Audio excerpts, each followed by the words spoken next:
ஒரு கூட்டணி கட்சியை இன்றைக்கி ஏன் காங்கிரஸ் வந்து தமிழ்நாட்டில் அழியுது அப்படின்னு பார்த்தீங்கன்னா, கூட்டணி கட்சியவே நம்பி நீங்கள் எவ்வளோ நாள் சார் சவாரி செய்ய முடியும்? நீங்கள் களத்துக்கு மக்கள்கிட்ட போகணும், நீங்களும் ஒரு தனியார் மாநாடு நடத்தணும், பொதுக்கூட்டங்கள் நடத்தணும், எல்லாத்தையும் பண்ணணும்ல. மக்களோட பிரச்சனைகளுக்கு தெருவுக்கு வந்து நீங்கள் போராடட்டாலும் ஒரு அடையாள போராட்டமாவது நடத்தணும். இப்போ நீங்கள் வந்து 2 இடதுசாரிகளும் இன்றைக்கி தமிழ்நாடு முழுக்க மிகப்பெரிய பிரச்சனை பெண்கள் மீதான வன்முறை. 2 இடதுசாரிகள் என்னைக்காவது தெருவில் வந்து போராடி இருக்காங்களா இந்த பிரச்சனைக்கு? சாம்சங் பிரச்சனையை தவிர்த்து தமிழ்நாட்டுக்கு எல்லாத்துக்கும் தெரியிற மாதிரி ஒரு போராட்டம், இவங்க அந்தந்த பகுதி பிரச்சனைக்கு அங்கங்கே ஏதாவது போராட்டம் நடத்தியிருப்பாங்க.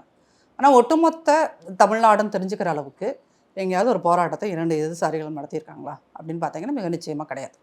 மக்கள் போராட்டத்துக்கு தான் வரல, விவசாயிகள் பாதிக்கப்பட்ட போதெல்லாம் இல்லை மேல்மால குரல் கொடுத்தாங்க, உள்ளூர் நிர்வாகிகள்லாம் போனாங்க, அது வந்து பரந்தூருக்கு போனாங்க, பரந்தூரில் போய் குரல் கொடுத்தது கம்யூனிஸ்டுகள் இருக்காங்க, இன்னும் பல போராட்டங்களை முன்னாடி. நீங்கள் இந்த அடையாள போராட்டம் ஒரு நாள் போயிருக்கிறது இருக்குல்ல, இதே கம்யூனிஸ்டுகள் இந்த தமிழ்நாட்டு மண்ணில் பல விவசாய போராட்டங்களை எடுத்து உச்சநீதிமன்றம் வரைக்கெல்லாம் கேஸ் நடத்தி விவசாயிகளுக்கு சாதகமாக தீர்ப்பு வாங்கி கொடுத்த வரலாறுகள்லாம் இருக்குது.